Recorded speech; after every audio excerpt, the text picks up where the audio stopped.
নমস্কার, আমি গোবিন্দ দেব গোস্বামী। দেববাণী অ্যাস্ট্রোলজিতে সবাইকে স্বাগত জানাই। আলোচনা খুব গুরুত্বপূর্ণ, মাসিক রাশিফল। আজকের আলোচনা হচ্ছে কর্কট রাশির জাতক জাতিকাদের 2025 সালের অক্টোবর মাস কেমন যাবে সেই বিষয়ে একটা সম্যক ধারণা দেওয়াই হচ্ছে আজকের আলোচনার মুখ্য উদ্দেশ্য। যারা কর্কট রাশির জাতক জাতিকা আছেন অবশ্যই মনোযোগ সহকারে আলোচনাটি শুনবেন, এবং যারা কর্কট রাশি বা লগ্নের জাতক জাতিকা নয় তারাও আলোচনাটি শুনবেন, কারণ এই আলোচনার গভীরত্ব অনেকটা আপনাকে আপনার রাশি বা লগ্নের যে বিচার আলোচনা করা হবে তখন কিন্তু আপনার কাজে লাগবে। যাই হোক, মূল আলোচনায় প্রবেশ করে যাচ্ছি।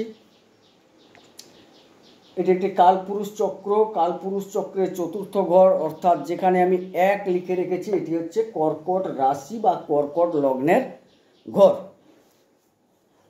এটি থেকেই আলোচনা শুরু হবে। এই যে 1 নম্বর লিখে রেখেছি, এখান থেকে সাধারণত জাতক জাতিকার মন মানসিকতা, শরীর স্বাস্থ্য ইত্যাদি আমরা আলোচনা করে থাকি। যাই হোক, এই জায়গায় দেখা যাচ্ছে বৃহস্পতি তিনি কিন্তু 17 তারিখ প্রবেশ করে যাচ্ছেন, অর্থাৎ 18 তারিখ থেকে তিনি তার ফলদান শুরু করে দেবেন। সেই সুবাদে বর্তমান বৃহস্পতি দ্বাদশে ছিলেন, তিনি যেহেতু লগ্নে বা রাশিতে চলে আসছেন সেই জায়গায়, এবং তিনি একাধারে ষষ্ঠপতিও, তিনি ষষ্ঠপতি এবং নবমপতি হয়ে লগ্ন বা রাশিতে অবস্থান করার সুবাদে আপনার পুরনো যেসব রোগ ব্যাধি ছিল সেই রোগ ব্যাধি থেকে আপনি কিন্তু উদ্ধার পেতে চলেছেন, বা আপনার রোগ ব্যাধি অনেকটা ভালো হওয়ার দিকে এগিয়ে যাবে, এবং আপনার শরীরে নতুন করে কিছু রোগ দেখা দেবে। সেইগুলো হচ্ছে রোগ ঠিক বলা যাবে না, একটু দৈহিক প্রকাশ বা বিকাশ দেখা যাবে। আপনার একটু মেদ বৃদ্ধির সম্ভাবনা দেখা যাচ্ছে, এটা একটা কিন্তু বিষয়। দ্বিতীয়ত, স্টোমাকজনিত বিষয় থেকে একটু সাবধানতা অবলম্বন করা ভালো। হজমজনিত সমস্যা আপনার মধ্যে কিঞ্চিত প্রকট হওয়ার সম্ভাবনা দেখা যাচ্ছে।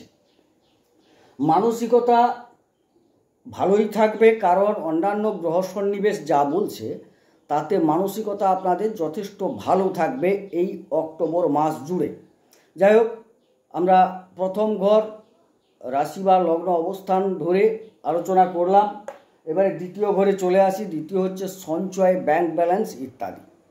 এই জায়গায় দেখা যাচ্ছে শুক্র এবং কেতুর অবস্থান। কেতু তো বসেই আছেন এখানে এবং দীর্ঘদিন থাকবেন, এবং এখানে তিনি আপনার আর্থিক জায়গাটাকে, সঞ্চয়ের জায়গাটাকে একটু চেপে রেখেছেন কেতু। এবার এখানে শুক্র অবস্থান করছেন। শুক্রকে আপনার একাদশপতি এবং আপনার চতুর্থপতি, চতুর্থ এবং একাদশপতি আপনার সঞ্চয়স্থলে, এবং তিনি 8 তারিখ পর্যন্ত অবস্থান করছেন। তারপর তিনি কিন্তু তৃতীয় ঘরে চলে আসবেন। অতএব দ্বিতীয় ঘরে যে 8 তারিখ পর্যন্ত অবস্থান করার সুবাদে আপনার 8 তারিখ পর্যন্ত একটা সঞ্চয়ের জায়গা অতি ভালো দেখা যাচ্ছে। গৃহগত দিক থেকে সঞ্চয় এবং আপনার উপার্জনের দিক থেকে একটা সঞ্চয় এখানে অনুভূত হবে। আপনার ব্যাংক ব্যালেন্স বৃদ্ধি পাওয়ার সম্ভাবনা প্রবল। ভালো মন্দ খাওয়ার পাওয়া এই ক্ষেত্রে দেখা যাচ্ছে যে এই 8 তারিখ পর্যন্ত আপনারা অনেকটা ভালো মন্দ খাদ্য খাবেন। তবে আমার ক্ষেত্র থেকে পরামর্শ, আপনারা কিন্তু একটু ফাস্টফুড জাতীয় খাবার বর্জন করুন। কেতু শুক্র এক জায়গায় বসে আছে, ফলটা ভালো দেবে না। এখান থেকে খাদ্য বিচার করা হয়, বাক্য বিচার করা হয়। সেই জন্য বলছি যে আপনি একটু রিচ খাবার বা ফাস্টফুড জাতীয় খাবার থেকে বিরত থাকা আপনার ক্ষেত্রে উচিত। তৃতীয় ক্ষেত্র যোগাযোগ, পরাক্রমতা, ভ্রাতা, এগুলো আমরা আলোচনা করি। এই জায়গায় রবি বসে আছেন। বুধ আবার 3 তারিখ পর্যন্ত থাকছেন। তারপর 3 তারিখের পর বুধ কিন্তু চলে আসছেন চতুর্থে, সেই জন্য বুধকে আমি চতুর্থেই লিখে রেখেছি। এই জায়গায় দেখা যাচ্ছে 3 তারিখ পর্যন্ত আপনাদের সময়টা অতি শুভ। তৎপরবর্তী ক্ষেত্রে দেখা যাচ্ছে আপনাদের কিঞ্চিত যোগাযোগ, পরাক্রমতা, ভাইদের সাথে সম্পর্ক, সাহসিকতা, বল বিক্রমের ক্ষেত্রে একটু ভাঁটা পড়ার সম্ভাবনা আছে। তথাপি আপনি 17 তারিখ পর্যন্ত মোটামুটি একটা ভালো থাকবেন, ভালো সাহস দেখাতে পারবেন, পরাক্রমতা বজায় থাকবে, ভাইদের সাথে সম্পর্কও খুব একটা খারাপ দেখা যাবে না, যথেষ্ট ভালো হবে। তারপর দেখা যাবে যে এই রবি কিন্তু চলে আসছেন, রবি বসেছিলেন, রবি কিন্তু চলে আসছেন 17 তারিখ রাত্রিতে বিকেলের দিকে তিনি চলে আসছেন কোথায় না আপনার চতুর্থ ঘরে চলে আসছেন। আর বুধ তো 3 তারিখ চলে আসছেন, সেই সুবাদে বুধ হচ্ছেন আপনার তৃতীয় পতি, তিনি চতুর্থে আসছেন, অতএব খুব একটা ক্ষতিকারক নয়। তৃতীয় ঘর আপনার ভালো থাকবে। অবশ্যই পরিবারের উপর আপনার একটা যথেষ্ট প্রভাব থাকার সম্ভাবনা দেখা যাচ্ছে। আপনার বুদ্ধি, আপনার বাক্যের দ্বারা আপনি কিন্তু পরিবারকে একটা গাইড করতে পারবেন। এবারে বুধাদিত্য যোগ যদিও চতুর্থে তৈরি হয়ে যাচ্ছে 17 থেকে 22 তারিখ পর্যন্ত, কারণ 22 তারিখ বুধ আবার পঞ্চমে চলে যাচ্ছেন। এই ক্ষেত্রে বলে রাখি, যেহেতু বুধ নিচস্থ হয়ে যাচ্ছেন চতুর্থে এবং মঙ্গল সেখানে থাকছেন 28 তারিখ পর্যন্ত, বুধ থাকছেন 22 তারিখ পর্যন্ত, এখানে রবি নিচস্থ, সেই সুবাদে রবি আবার কে আপনার দ্বিতীয়ের অধিপতি, তিনি কিন্তু চতুর্থে নিচস্থ হয়ে যাচ্ছেন। এর ফলাদেশ কি না, এখান থেকে আমরা কি কি বিবেচনা করি আগে দেখে নিই। আমরা এখানে মায়ের শরীর স্বাস্থ্য, মাতৃ সম্পদ, স্নাতক স্তর পর্যন্ত পড়াশোনা, গাড়ি বাড়ি ইত্যাদি আমরা আলোচনা করে থাকি, পারিবারিক স্বাচ্ছন্দ্য, একটা পারিবারিক সুখ ইত্যাদি আমরা আলোচনা করে থাকি। তো এই জায়গায় যেহেতু রবি নিচস্থ হয়ে যাচ্ছেন, দ্বিতীয় পতি অর্থাৎ অর্থের অধিপতি তিনি বা সঞ্চয়ের অধিপতি নিচস্থ হয়ে যাচ্ছেন, দেখা যাচ্ছে যে আপনার কিন্তু 17 তারিখের পর থেকে সঞ্চয়টা যেটা সেটা খরচ হবে কোথায় না পরিবারের পেছনে, এবং পরিবার থেকে কিছুটা সঞ্চয়ও ঘটবে, কারণ একটা মিলিজুলি প্রক্রিয়া চলবে। শুধু রবিটা নিচস্থ হয়ে যাচ্ছেন, সেই জন্যই একটু পরিবারের পেছনে আপনার সঞ্চয়টা নিয়োজিত হবে। এক, দ্বিতীয়ত আপনার পরিবারের মধ্যে দেখা যাবে একটু উগ্রতা বৃদ্ধির সম্ভাবনা। পারিবারিক যে লোকজন আছেন পরিবার, সেখানে একটা উগ্রতা বৃদ্ধি পাবে, এই কারণে যে দেখা যাচ্ছে এখানে রবি নিচস্থ, মঙ্গল বসে আছেন, মঙ্গলও অগ্নিতত্ত্বের কারক গ্রহ, রবিও অগ্নিতত্ত্বের কারক গ্রহ। এবারে দুটি অগ্নিতত্ত্বের কারক গ্রহ বায়বীয় রাশিতে বসে গেছেন, সুতরাং বায়ু পেলেও অগ্নিটা বেশি প্রজ্বলিত হয়।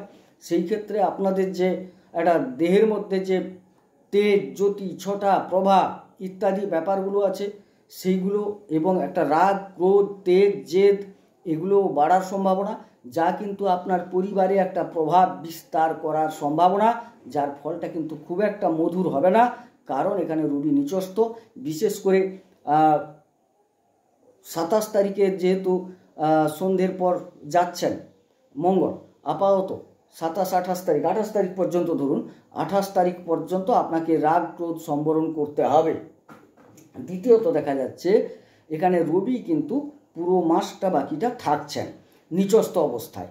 এই ক্ষেত্রে বলবো এটি চতুর্থের ঘর, এবং এই ক্ষেত্রে কালপুরুষ চক্র অনুসারে বলছি, এটা কিন্তু আপনার লগ্ন কুণ্ডলী ধরে নয়, কালপুরুষ চক্রে যেহেতু দ্বাদশে শনি এবং চতুর্থে রবি নিচস্থ হয়ে যাবেন, কিছু কিছু সরকারি কর্মী যারা আছেন সেই কর্মক্ষেত্রে কিন্তু আপনাদের একটু সাবধানতা অবলম্বন করা একান্ত কর্তব্য। যে কোনো মুহূর্তে কর্মচ্যুতি, কর্মে অপমান, অপবাদ, অপযশ ইত্যাদি, বা একটু দূরে পাঠিয়ে দেওয়া, যাই হোক কর্মে আপনার ইচ্ছার বিরুদ্ধে অনেক কিছু ঘটে যাওয়ার সম্ভাবনা দেখা যাচ্ছে। সুতরাং সাবধান। যারা গাড়ি ড্রাইভিং করেন বা গাড়ি চালান বা যাদের গাড়ি ভাড়ায় খাটে, তাদের বলবো এই সময়কালটা একটু সাবধানতার সাথে অতিক্রম করাতে। যে কোনো মুহূর্তে আপনার কিন্তু একটু ক্ষয়ক্ষতির সম্ভাবনা দেখা যাচ্ছে, যেহেতু এই চতুর্থ ঘরে মঙ্গল তিনি আছেন রবির সাথে, রবি নিচস্থ হয়ে অবস্থান করছেন, দুটি অগ্নিতত্ত্বের কারক গ্রহ। মায়ের শরীর স্বাস্থ্যের দিকে একটু 17 থেকে 27 তারিখ পর্যন্ত আপাতত একটু ভালো করে নজরে রাখুন মাকে, সেটার প্রয়োজন আছে, কারণ এই সময়কালের মধ্যে আবার দেখা যাচ্ছে এইখানকার কারক গ্রহ অর্থাৎ চতুর্থের কারক গ্রহ শুক্র কিন্তু 8 তারিখের পর থেকে নিচস্থ হয়ে যাচ্ছেন। সেই সুবাদে মায়ের শরীর স্বাস্থ্যের দিকে আপনাদের একদম ভালো করে দৃষ্টি রাখা কর্তব্য। প্রয়োজনে চিকিৎসকের পরামর্শ গ্রহণ করুন, এবং এই সময়কালটা কিন্তু আপনার গাড়ি বাড়ি কেনার পক্ষে খুব একটা সুখকর আমি দেখছি না। গাড়ি বাড়ি কেনা থেকে বিরত থাকুন, বিশেষ করে কর্কট রাশির, কর্কট লগ্নের যারা মানুষজন আছেন তাদের বলবো গাড়ি বাড়ি ক্রয় থেকে বিরত থাকুন। যাই হোক, এবারে চলে যাই পঞ্চম ঘর। পঞ্চম ঘর হচ্ছে উচ্চশিক্ষা, পঞ্চম নবম মিলিয়ে সন্তান, প্রেম ইত্যাদি। এখন প্রেমের কারক গ্রহ চতুর্থে বসে আছেন, পারিবারিক প্রেম একটা বৃদ্ধি পাবে। ব্যক্তিগত প্রেমও সংগঠিত হওয়ার সম্ভাবনা প্রবল দেখা যাচ্ছে। বিশেষ করে কর্মস্থলের দিকে যে যেখানে যাই কাজ করুন না কেন, কর্মস্থলে একটা প্রেম সংগঠিত হওয়ার সম্ভাবনা প্রবল। সন্তান নেওয়ার ক্ষেত্রে সময়টা খুব একটা খারাপ নয়, তবে ডাক্তারি পরামর্শ নেওয়ার দরকার আছে। ইতিপূর্বে চতুর্থ ঘরের আলোচনায় যেটা বললাম যে হ্যাঁ, কিছুটা উত্তেজিত ভাব আপনাদের মধ্যে থাকবে, সেটাকে সম্বরণ করুন। সন্তান গ্রহণের ক্ষেত্রে চিকিৎসকের পরামর্শ গ্রহণ করা একান্ত কর্তব্য, বিশেষ করে কর্কট লগ্ন বা কর্কট রাশির জাতক জাতিকাদের। তাহলে প্রেমের ক্ষেত্র গেল। প্রেমের ক্ষেত্রে কিন্তু একটা দেখা যাচ্ছে যে প্রেম তো হচ্ছেই, আর শিক্ষা গেল। উচ্চশিক্ষায় যারা আছেন তাদের বলি, উচ্চ শিক্ষার্থীরা যারা আছেন তারা অবশ্যই গাড়ি ড্রাইভিংটা সাবধানে করুন। পড়াশোনার ক্ষেত্রে যাওয়ার সময় গাড়ি ড্রাইভিং সাবধানে করুন, তাতে কিন্তু অনেকটা সুফল পাবেন। এবারে ষষ্ঠ ঘর, রিপু, ঋণ, রোগ, শত্রু ইত্যাদি। তার অধিপতি বৃহস্পতি কিন্তু আপনার লগ্ন বা রাশিতে। এক্ষেত্রে দেখা যাবে আপনার কিন্তু কিছু শত্রুতা আসবে। বিশেষ করে বয়স্ক মানুষজন, গুরুজন, শিক্ষক, এই জাতীয় মানুষজন যে কোনো কারণে আপনার সাথে শত্রুতা করবেন। আবার কিছু শত্রু কিন্তু আপনার আবার প্রশমিত হবে।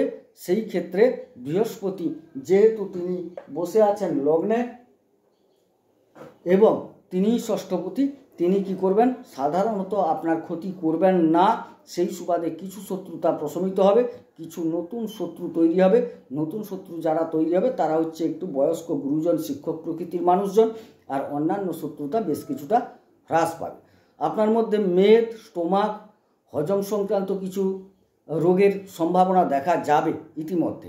আবার কিছু পুরনো রোগ যেগুলো আগে থেকে ছিল সেগুলো আবার প্রশমিত হওয়ার সম্ভাবনাও দেখা যাচ্ছে। যেরকম নতুন কিছু রোগ আসবে, পুরনো কিছু রোগ প্রশমিত হবে। এই সময়কালে আপনি কিন্তু বেশ কিছুটা ঋণ পরিশোধ করতে পারবেন। আবার যারা ব্যাংক থেকে বড় লোন নিতে চাইছেন কোনো কিছু করার জন্য, তাদের ক্ষেত্রেও সময়টা যথেষ্ট ভালো। হ্যাঁ, প্রশ্ন উঠতে পারে যে আপনি বলছেন লোনটা পরিশোধ হবে আবার লোন নেওয়া হবে। হ্যাঁ, বৃহত্তর কিছু কাজের জন্য লোন যারা গ্রহণ করতে চাইছেন, দীর্ঘদিন পাচ্ছেন না, তাদের ক্ষেত্রে সময়টা অবশ্যই ভালো। আবার অনেকে লোনই হয়ে বসে আছেন, বিভিন্ন ক্ষেত্র থেকে ঋণ নিয়ে বসে আছেন, তাদের ক্ষেত্রে আবার ঋণ পরিশোধের সময়টাও যথেষ্ট ভালো। অর্থাৎ এই সময়টায় আপনি ঋণ গ্রহণ করতে পারেন, আবার ঋণ পরিশোধও করতে পারেন। এইরকম একটা পরিবেশ আপনার মধ্যে দেখা যাচ্ছে। সপ্তম স্থল, দাম্পত্য, বিবাহ, ব্যবসা ইত্যাদি আমরা আলোচনা করি। ছোটোখাটো যাত্রা বা ভ্রমণ এখান থেকে আলোচনা করা হয়। এর অধিপতি হচ্ছেন শনি। শনি কিন্তু নবমে বসে গেছেন এবং বৃহস্পতি সরাসরি সপ্তমে দৃষ্টি রেখেছেন। এই সুবাদে বলা যায় যে আপনি যদি ব্যবসায়ী হন, অবশ্যই এই সময়কালটা ব্যবসার ক্ষেত্রে অনেকটা উপযোগী সময় আপনার ক্ষেত্রে। আপনি অবশ্যই নতুন ব্যবসা শুরু করতে পারেন, ব্যবসায় ইনভেস্ট করতে পারেন। এই সময়টা আপনার ক্ষেত্রে ভালো, যথেষ্ট। বিশেষ করে শনি রিলেটেড ব্যবসা আর বৃহস্পতি রিলেটেড ব্যবসাগুলি আপনাকে যথেষ্ট ফলদান করবে। শনি রিলেটেড ব্যবসা বলতে চামড়ার জাতীয় কিছু ব্যবসা, চর্ম খনিজাত দ্রব্যের ব্যবসা, লোহা জাতীয় কিছু ব্যবসা, এগুলো করতে পারেন। আর বৃহস্পতির হচ্ছে বই, খাতা, পত্র, পুঁথি, যাজনিক ক্রিয়াকর্ম, এদিক থেকে আপনার খাদ্যদ্রব্যের কিছু, এই বিষয়গুলো, হোটেল রেস্টুরেন্টের কিছু জায়গা, কিছু কিছু, সবটা পুরোটা নয় কিন্তু, এই জাতীয় কিছু ব্যবসা করতে পারেন আপনারা। সেক্ষেত্রে আপনারা যথেষ্ট লাভবান হবেন। বা যারা আধ্যাত্মিক দ্রব্যাদির ব্যবসা করেন, যেরকম বেনেতি ভান্ডার টান্ডার ইত্যাদি, এই সময়কালটাও যথেষ্ট আপনাকে সাপোর্ট করে যাবে আপনাদের ব্যবসায়িক ক্ষেত্রে। দাম্পত্য ক্ষেত্র খুব একটা খারাপ দেখছি না, অবশ্যই দাম্পত্য ক্ষেত্র যথেষ্ট ভালো আপনাদের ক্ষেত্রে। এই মুহূর্তে বৃহস্পতির পূর্ণ আশীর্বাদ আপনাদের সাথে আছে, সুতরাং দাম্পত্য ক্ষেত্র আপনাদের যথেষ্ট ভালো যাবে। যারা বিবাহ করতে চাইছেন, অবশ্যই 17-18 তারিখ থেকে আপনি কিন্তু বিবাহ করতে পারেন। অবশ্যই বিবাহের উপযুক্ত সময় আপনাদের এসে যাচ্ছে। এবারে চলে যাই অষ্টম ঘর। অষ্টম ঘর বিশেষ করে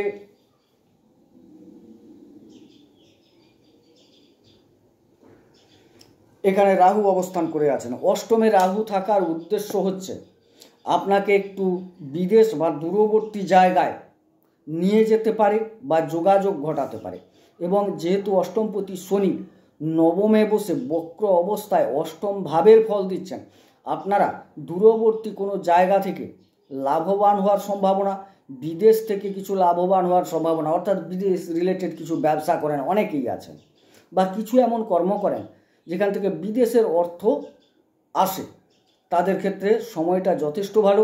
উত্তরাধিকার সূত্র অর্থাৎ মৃত ব্যক্তির কিছু সম্পদ প্রাপ্তির সম্ভাবনা এই সময়কালে দেখা যাচ্ছে। এটা চলবেও দীর্ঘদিন। কিছুটা আপনাকে দূরবর্তী ক্ষেত্রে যাওয়ার সময় ভ্রমিত হতে পারে, ভ্রমিত হবেন, কিছু কিছু জিনিস ভুলে ছেড়ে দিয়ে যাবেন, সেখান থেকে আপনারা সাবধান থাকুন।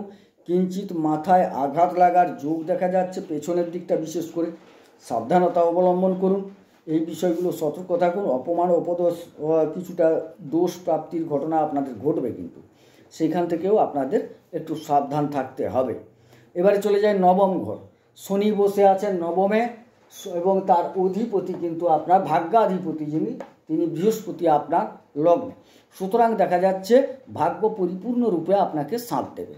শনি যে নবমে বসেছিলেন, নবম থেকে যেহেতু তিনি অষ্টম ভাবের ফল দিচ্ছেন, নবম ভাবের অনেকটা তিনি হালকা করে দিচ্ছেন। সুতরাং ভাগ্যের পূর্ণ সহায়তা আপনি 17 তারিখের পর থেকে পেতে চলেছেন, সেটাকে আপনাকে কাজে লাগাতে হবে। ভাগ্য কোনো দেখার বস্তু নয়, বিভিন্ন দিককে উপলব্ধি করে বুঝতে হয় আমার ভাগ্য কেমন চলছে। কারোর অর্থ ভাগ্য ভালো, বৈবাহিক ভাগ্য ভালো নয়, কারো শিক্ষাক্ষেত্রে ভাগ্য ভালো, চাকুরি প্রাপ্তির ক্ষেত্রে ভাগ্য ভালো নয়। তো যাই হোক, একটা মিশ্র ফল দেখা যাবে। তন্মধ্যে দেখা যাচ্ছে যেহেতু ভাগ্যাধিপতি আপনার লগ্নে, ভাগ্য কিন্তু আপনাকে পরিপূর্ণ সহযোগিতা করবে।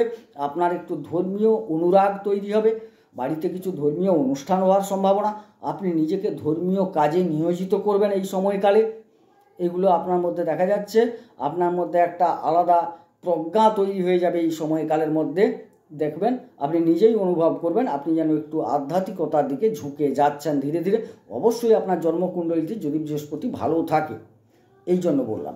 এবারে দশম স্থল, কর্মস্থল। সবাই আমরা চাই কিছু কর্ম করতে। এখানকার অধিপতি কিন্তু মঙ্গল, তিনি বসে আছেন কোথায়? চতুর্থে, দিয়ে সরাসরি দশমে দৃষ্টি রেখেছেন। যারা গৃহ নির্মাণ সংক্রান্ত কর্মে যুক্ত আছেন, সিভিল ইঞ্জিনিয়ার এইসব টাইপের যারা আছেন, বা গৃহ নির্মাণ সংক্রান্ত বিষয়ে যা যা বিষয় হয় সেগুলোর সাথে যুক্ত, বা ঘর বাড়ি দ্রব্যাদি যারা বিভিন্ন রকম ব্যবসাও করেন তাদের ক্ষেত্রেও সময়টা ভালো, বা যারা কিছু পুলিশ মিলিটারি রিলেটেড প্রশাসনিক রিলেটেড কাজে যুক্ত থাকেন তাদের ক্ষেত্রেও সময়টা কিন্তু খুব একটা খারাপ নয়, যথেষ্ট ভালো। তারা আরও ফল পাবেন ভালো 28 তারিখের পর থেকে, যখন মঙ্গল স্বগৃহী হয়ে যাবেন, আরও ভালো ফল পাবেন। সুতরাং যারা কর্কট রাশির এইসব কাজের সাথে যুক্ত আছেন তাদের ক্ষেত্রে সময় কিন্তু খুব একটা খারাপ নয়, খুব ভালো দেখতে পাওয়া যাচ্ছে। কর্মপ্রাপ্তিও কিছু ঘটবে, তবে হ্যাঁ, কিছু কর্মচ্যুতিও ঘটার সম্ভাবনা আছে, কারণ এখানে মঙ্গল রবি যুক্ত হয়ে বসে আছেন। এটা কিন্তু যেহেতু রবি 17 তারিখ প্রবেশ করে যাচ্ছেন, 17 তারিখ আবার থেকে 27 তারিখ, তারপর 28 তারিখ মঙ্গল চলে যাচ্ছেন। এই 17 থেকে 27 তারিখ পর্যন্ত আপনাদের কিন্তু একটা সাবধানতা অবলম্বন করে চলতে হবে। কিছু রক্তপাত যোগ, কর্মক্ষেত্রে কিছু বিবাদ বিসম্বাদ, কর্মক্ষেত্রে কর্মহানি, কর্মচ্যুতি, বা আপনার কর্মে আপনার ইচ্ছার বিরুদ্ধে অনেক কিছু ঘটনা ঘটবে, সেখান থেকে আপনাকে সাবধানতা অবলম্বন করতে হবে। একাদশ স্থল উপার্জনপতি। উপার্জনপতি কিন্তু 8 তারিখ পর্যন্ত সঞ্চয়ে থাকছেন, খুব ভালো সময়। তারপর কিন্তু তিনি তৃতীয় আসছেন এবং নিচস্থ হয়ে যাচ্ছেন। এই ক্ষেত্রে বলবো উপার্জনের ক্ষেত্রে আপনি নজর রাখুন, কারণ এখানে কর্মের ক্ষেত্রটাও ভালো দেখাচ্ছে না, যেহেতু উপার্জন হ্রাস পাওয়ার সম্ভাবনা, অর্থাৎ সঞ্চয় হ্রাস পাওয়ার সম্ভাবনা, উপার্জন চলে যেতে পারে বা কমতে পারে, বা উপার্জনের ক্ষেত্রে ঝামেলা তৈরি হওয়ার সম্ভাবনা দেখা যাচ্ছে। আপনাকে অতিরিক্ত সতর্কতা অবলম্বন করতে হবে। এবারে চলে যায় দ্বাদশ ঘর, ব্যয়স্থল। ব্যয়ে কিন্তু বৃহস্পতি বসে আছেন কত তারিখ পর্যন্ত? 17 তারিখ পর্যন্ত তিনি প্রায় বসে আছেন। এবার এই জায়গায় কি ঘটতে চলেছে না, এই জায়গায় আপনাদের প্রথমার্ধ, 17 তারিখও ভুল বললাম, প্রথম মাসের যে প্রথমার্ধ সেই পর্যন্ত কিন্তু আপনাদের অনেকটা ব্যয় দেখা যাচ্ছে। সেই ব্যয় যোগটাকে আপনাকে সামলে চলতে হবে, একটু সামলে চলতে হবে। তারপর কিন্তু বৃহস্পতি আপনার চলে আসছেন কোথায়, লগ্ন বা রাশিতে। তখন কিন্তু আপনার অনেকটা ভালো হবে। আপাতত দ্বাদশস্থল পর্যন্ত, দ্বাদশে যতদিন বৃহস্পতি অবস্থান করছেন, কারণ তার অধিপতি বুধ তিনি উচ্চ ছিলেন, তিনি আবার চলে যাচ্ছেন যেহেতু 3 তারিখ, অতএব একটু সাবধানতা অবলম্বন করুন। তবে বিশেষ কোনো ভয়ের নেই। এই মুহূর্তে পূজা আর্চা, ভ্রমণ ইত্যাদিতে খরচ দেখা যাচ্ছে। আর যাদের একটু রোগ সমন্বিত ব্যাপার আছে তাদের কিছুটা হাসপাতাল যোগ বা আইনি জটিলতাও দেখা যেতে পারে, একটু সাবধানতা অবলম্বন করা শ্রেয়। যাই হোক, আমি 12টি ঘরের একটু আলোচনা করলাম, আপনাদের উপকারী যদি লাগে। আমার চ্যানেলটি নতুন, যদি ভালো লাগে আলোচনা, অবশ্যই চ্যানেলটিকে সাবস্ক্রাইব করবেন, লাইক করবেন, শেয়ার করবেন এবং আমাকে উৎসাহ প্রদান করবেন। আমার এই চ্যানেলই চলছে অলরেডি শ্রাপিত যোগ, শ্রাপিত যোগের আলোচনা, ভয়ঙ্কর শ্রাপিত যোগ নিয়ে কথা হচ্ছে। শনি রাহুর অবস্থানে শ্রাপিত যোগ সংগঠিত হয়, সে বিষয়ে আমি আলোচনা করেছি এবং আলোচনা চলছে।